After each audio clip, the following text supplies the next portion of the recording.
past post 2020, a lot of new cases have come up in the India's High Court. Mainly the number of bails appeals, a lot of people have applied for bail in the High Court. Now this data at Dusk portal just gives you a number, how many cases are pending, how many bills petitions come up, and they don't give you the reasons why is it the number of cases have increased or decreased. So that is something that you have to interpret yourself. The author here says that one logical conclusion here is that 2020 was a year of pandemic. A lot of people,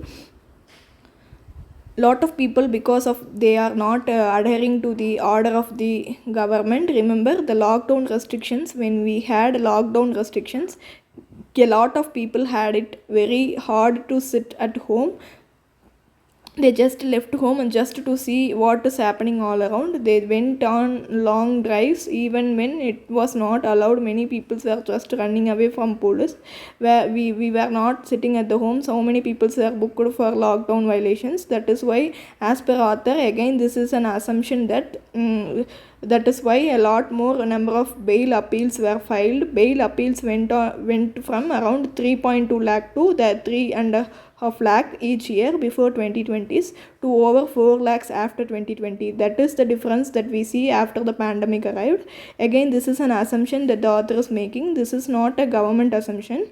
The government has not clarified the reasons for that. Government has just told the number of cases and the number of bails parenting appeals especially has increased. Now the problem here is the bail appeals have more than 30% of cases load between July 2021 to June 2022. See, the problem in India, we have overpopulated prisons. Most of our prisons run at the capacity much higher than what they are intended to. So if there is a prison that is meant to 100 people, it will keep, and 140-150 people, even more in certain cases, it will lead to is that whatever you had to clock up, only one person you are locking up. More than one people, the possibility of people fighting and the possibility of violence within the jail has increased. And we have seen what has happened in the past few years. Every few weeks, every few months, you need a story about something happening in Tihar. The people who are caught inside the prisoners and they are fighting amongst themselves, many of them being killed.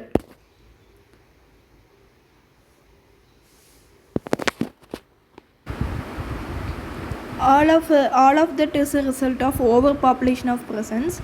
Most of our prisoners, in fact a huge majority of the prisoners in India, are actually those who are under trials. Under trials means those people on whom the crime was not been proven. One of the reason why they are still in jail is that they cannot take a bail. Why? Either they don't have good enough lawyer to represent them, either there is no one to actually give us a surety bond for their bail, because in most of the cases, many cases, when you have to go out on a bail, there is a security amongst that you have to deposit. Maybe you can't do that. Because of all these reasons, they are in a urgent need to have bail reforms in the country. This article is important for all you. Again, even if you can't remember the exact data, that is not really problem, but just to understand the trend, that is we are going in the opposite direction. The number of bail cases that are pending are increasing rather than decreasing in the past few years. Is that data that you can see in this article. Is that the number of appeals of bails have 2020 onwards increased. This data shows that on average, how many days does this take for High Court to decide on the bail appeals, usually for those that do not take a lot of time. Please understand, when we say cases go on for 10 years, 12 years, those who are proper case, bail appeals are those appeals where all facts have already been established. There is no new facts. It is an interpretation where maybe a district court did not give you the bail. You go to the High Court and High Court look into the facts and will give you the bail. In many cases, the bail are given within 1 or 2 hearing. That is why a bail appeal, if it is pending for even 30 days, even that is a long time. Bail appeals are either not given, or if the bail is given, there is no reason for the bail to actually not to be given and denied for a long time. But even then, There are many high courts in India where bail appeals take a long time just to be heard in Odisha. It's about 61 days on an average. Bombay High Court 56 days, 156 days, and so all there is a lot of improvement that you needs to be done. Over here I want to share you with one more important report that was published this year only, though it was last year version, the Indian Justice Report. This report is a work of multiple organizations working together, including the Daksh portal of this High Court, which has given all this data which that we just discussed. They, along with the multiple other organizations, have come up with a report called Indian Justice Report. In this report I want to highlight two very important factors that they discussed about. First they discussed about lack of judges in India, especially at the high court levels in December 2022, and the sanction strength is that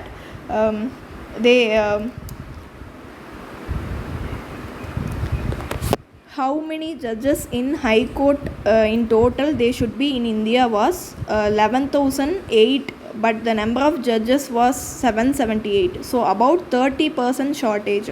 Subordinate courts where strength has to be over 24,600 had about 19,300 judges. Again there is an low some 20% or so we can see here as well. A direct impact of this is a rise in number of pending cases at the high court level.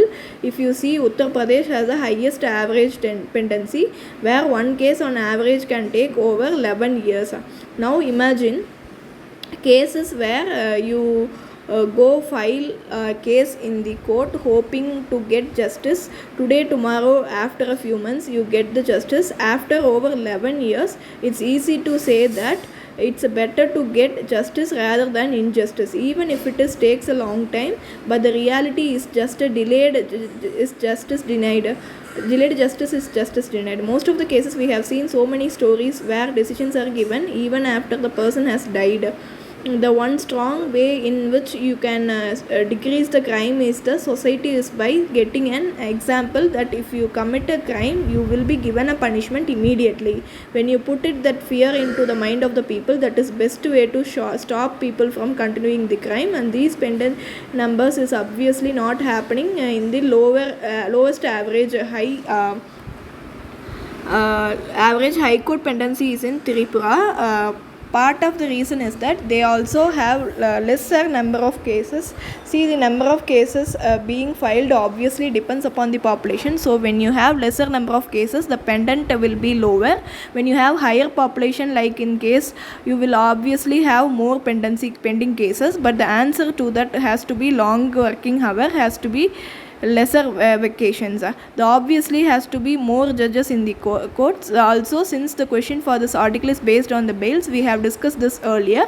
Also, many times there are different types of bail that exist in our system. There is something called regular bail, which is given to a person who is in police custody.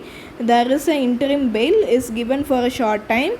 It's not full term bail. It's given till the time that the hearing starts. So the hearing is going on. Judge says, I have not decided on the final order, but for the time period, for some time I will give you a bail. Anticipatory bail is given for your arrest. So even before you, if you want to, the police might come and arrest you. Before that you take the bail. It's called anticipatory bail. If you remember, a few weeks back we discussed about something called default bail as built. I hope you remember this. If not, please revisit and let me know in the comment section below what is default bail. We have discussed this earlier as well. The next article that we have that we here moving on into is related to recent phenomena that is being seen in multiple states across the country. People know it by different names. Some people call it a bulldozer law, some people call it a bulldozer justice, some people call it an instant justice, or whatever you want to call it. The idea is, whenever we see any illegal activity in you see that just a few days later the government will send a bulldozer to raise down the property of allegedly those people who were involved there. This brings a cheer in some people's mind. This brings concern to the minds of the other people who believe that the government is doing the right thing by giving instant justice. They are obviously extremely happy about this. Can take over 10 years, so people believe that this is the best way to go forward. Instant justice on other hand, the other peoples are concerned about this activity, this practice, because this is not the rule of law. Any developed country, any developed society at the end of the day is based on the rule of law. What do you mean by rule of law? Rule of law is simple. A country has to be run by law, not by people. If law says that if someone is involved in a crime, the case will go to the court and the court will decide the punishment. That is the way forward. If you don't like it, if you think that no, there is no long process, we want to send bulldozers, then you have to change the law for that. Right in this law, that tomorrow if you government feels of the government thinks that you are involved in somewhere, the government will send bulldozers. If that becomes a law, then you are well within your rights.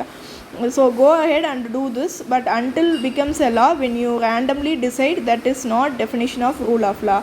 This brings to a light lot of ethical questions. Is that doing this, is it government's intention that government does not want people from certain community, people from certain background to actually raise their voice? Now I said this activity has happened in multiple states.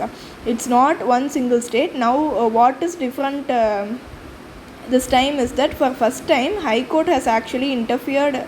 So far most of the courts have sit quietly, did not say anything against any of these practices.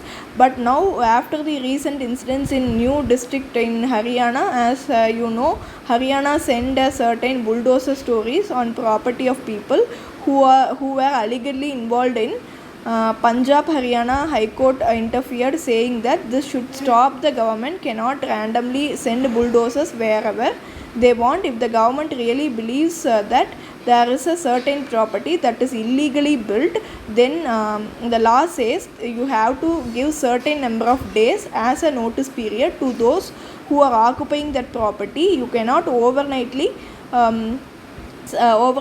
send and destroy something, the property, even it is illegal. It has to be rule that has to be followed, and has to be certain time period has to be given. And the code also uses the term ethnic cleansing. Now it is a very very serious word. Ethnic cleansing, in India we don't have a differential what is ethnic cleansing around the world.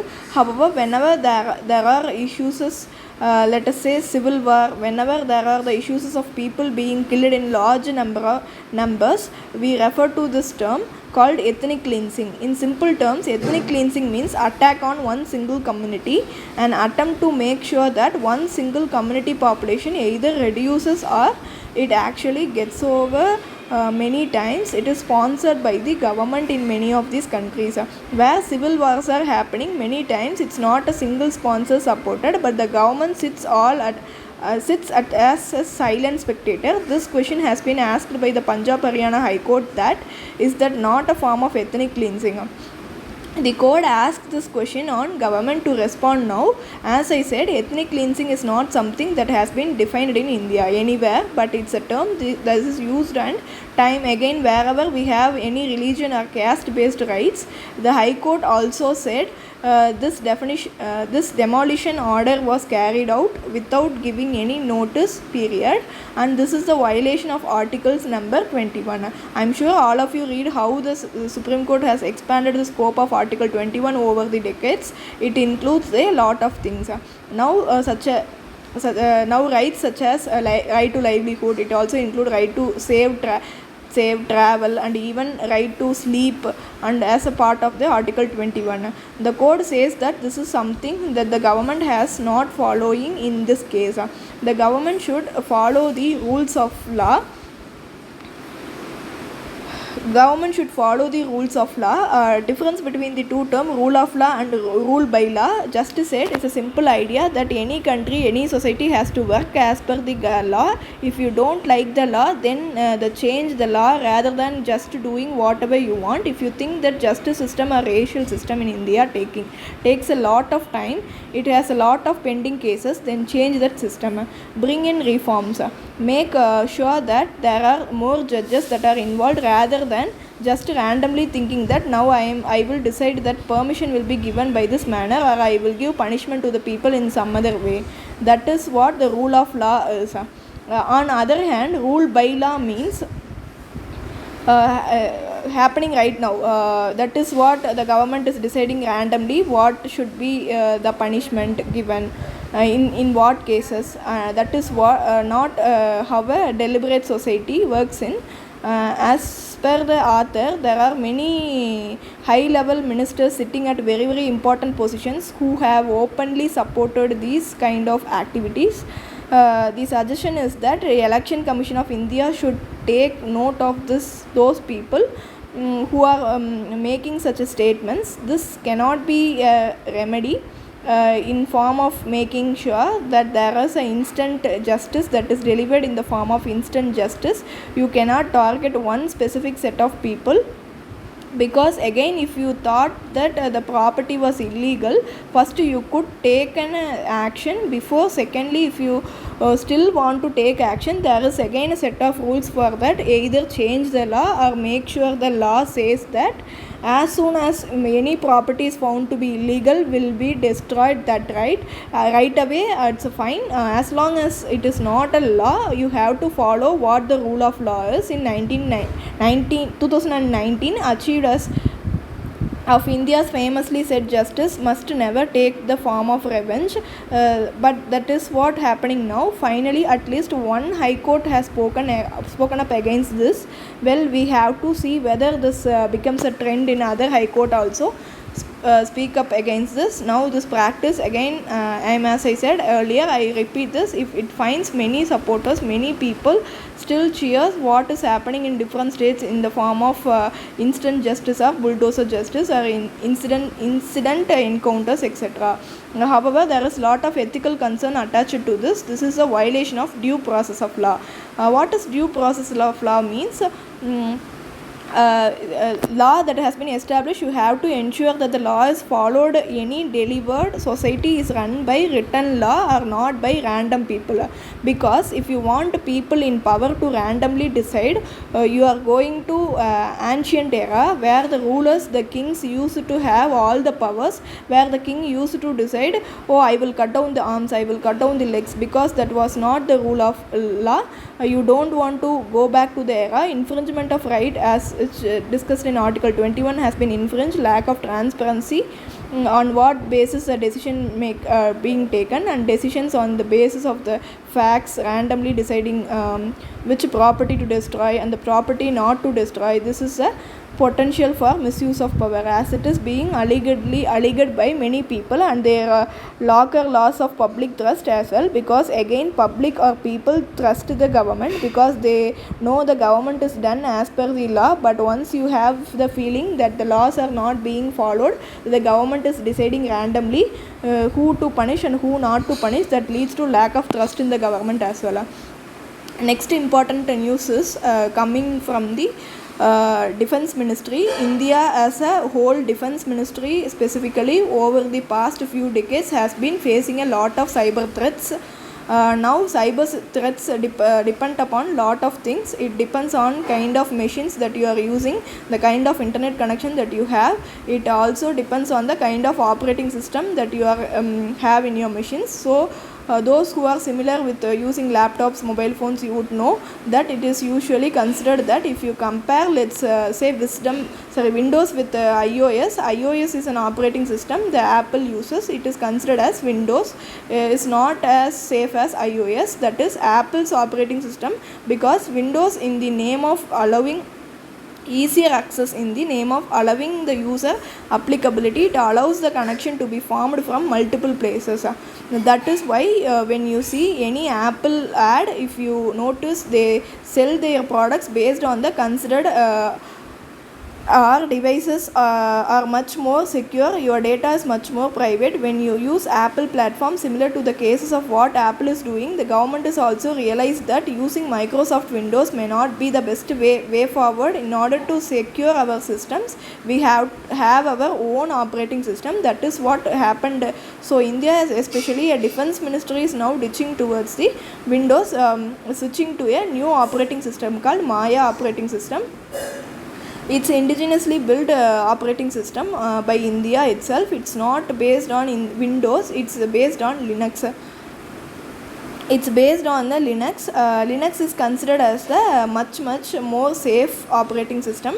Some of you may be, if you are from engineering background, you might have used Linux, you might still using Linux. Some of your laptops Linux consoles are much more safe operating system, not as compatible as Windows. You might not able to use a lot of outside external apps on Linux as you do Windows, but Linux on other hand had considered extremely safe, much safer than Windows. So based on the Linux operating system, we have built our own new operating system called Maya. This is being now used by a defense ministry. All the systems later on it will be extended to all armed forces as well. Navy has already started it. After Navy, Army, Indian Air Force will also get the permission. Their system, we also now have the operating system, that is Maya operating system. It is based on Linux. It is been locally built only in India. It is also backed up by protection system called Chakravyuga. Again, it is a set of protocol at the government of India, which CRTIN, that is certain, has working on that. So we are much prepared against any cyber attacks in future. If you remember, in the past few years we have seen multiple cyber attacks, threats. It's not just India, even the most advanced countries in the world have faced these problems. Look at the US, look at China, Russia, and even in India there are multiple examples. We all see the aim of attack few months back. There is an AMS data hacked. We have seen other attacks as well in the past on our power grids in cities such as Mumbai. Also, government of India feels that more that we build within India, the more indigenous technology that we have, the better it would be because now all the critical key infrastructure that we have, including nuclear, including space, including defense, all of these are somehow based on all these computers that are working together, and they are susceptible to these attacks. So this is one way of going forward, ditching the Windows and opting for Maya OS. Now usually you cannot expect at least that UPSC will go as deep as you asking different between what is Windows and Linux. It is because technical, it is heavily in favor of those who are engineering backgrounds. So if you are not engineering background, you don't have to worry without going deep into what is Windows and Linux, how they are different from each other. Just understand the basic difference. As I said, Linux regards as much as more safer, not as compatible external apps. Windows much more open, as much more easier to use, but also that brings the factors of susceptibility. Now the devices that are usually, or most devices in the world anyways, are run on Windows operating system, that is run by Microsoft. It is Microsoft NT kernel. Windows Microsoft OS run on the Windows NT kernel.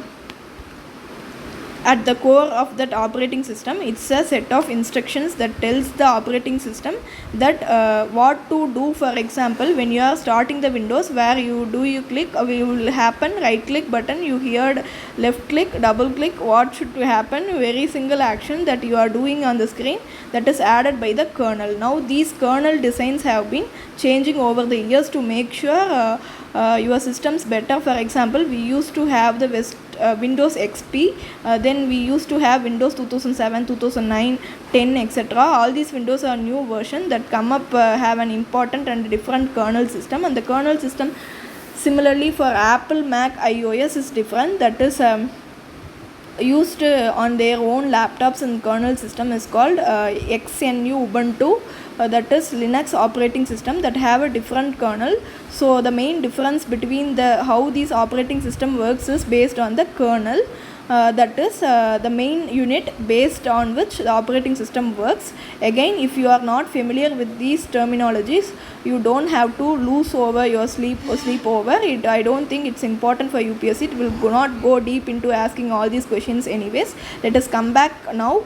Cyber threats versus malware have become a reality today's life, not just in India but even in the most developed countries around the world. Earlier also we had discussed the example of Colonial Pipelines in US, a huge oil and gas company. Now the entire system was hacked by the hackers, where they started demanding ransom in the form of cryptocurrency. With the rise of cryptocurrency, it has become much easier for the hackers to now take money in the exchange for doing all this. That is why the countries around the world are trying to safeguard their critical infrastructure as much as possible.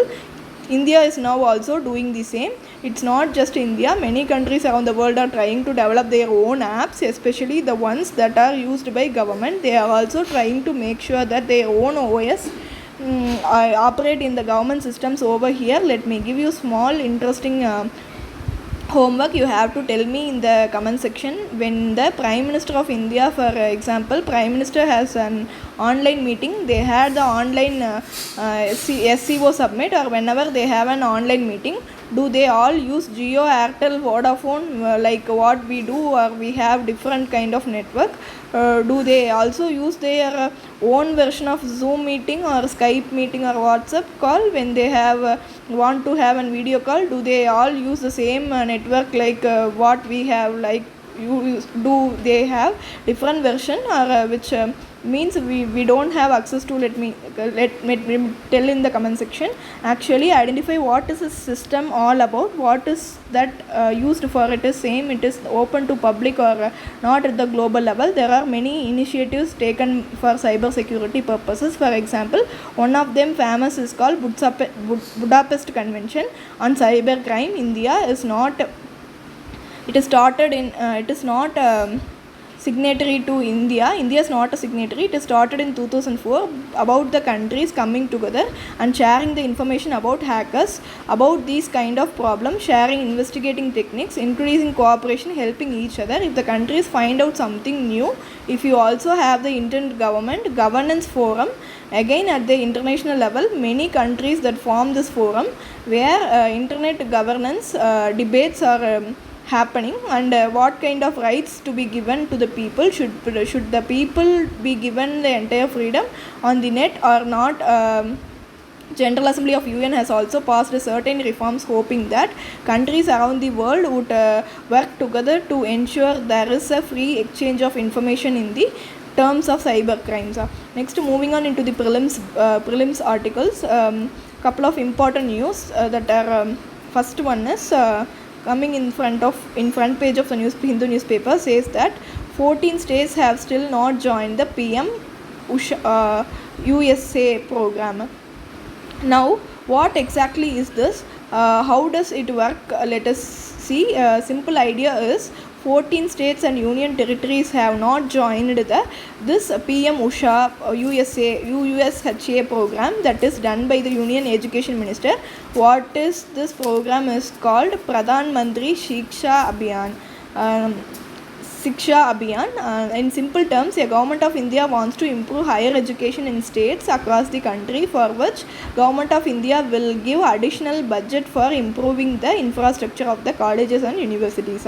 The money will be used for scholarship, building, research, lab, building better infrastructure, that etc. That is the entire idea of the PM Usha. Why we have many states not signed? Because many states are saying that is not a scheme where the government is giving the entire budget. Remember, there is a central sector scheme, that is a centrally sponsored scheme. So it is a centrally sponsored scheme.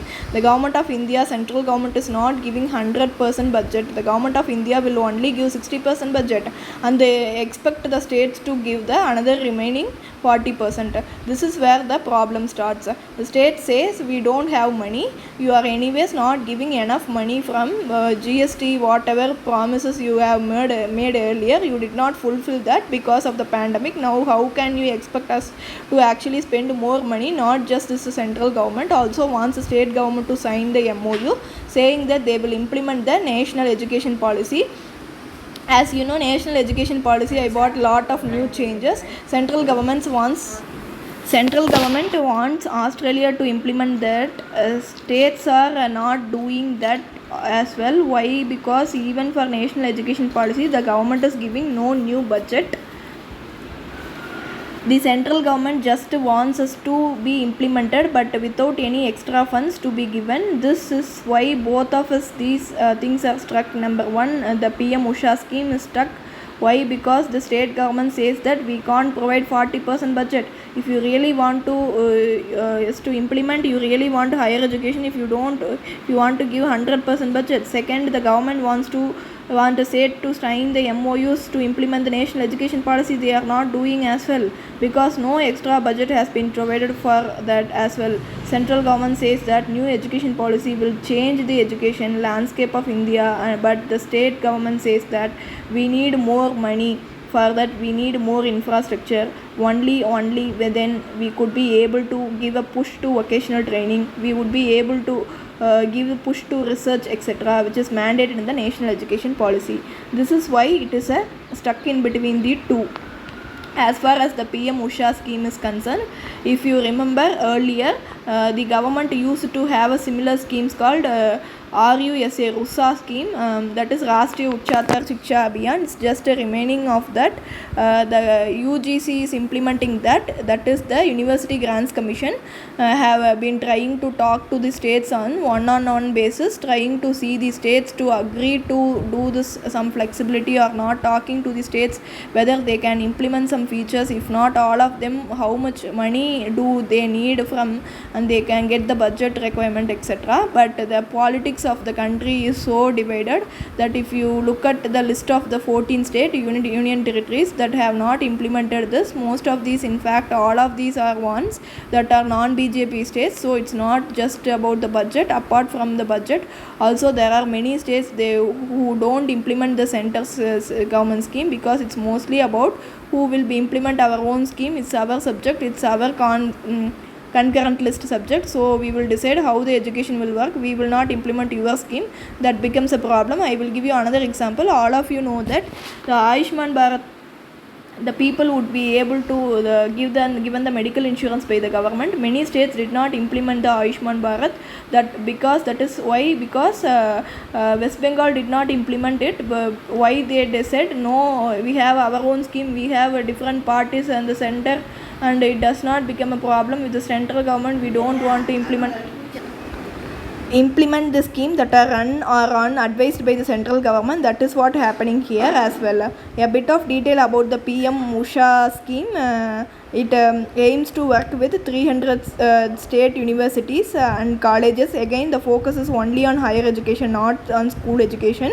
It was launched in the year of 2013 to give more funding to higher educational institutions, to give research access, to give scholarship to the students to start a new program.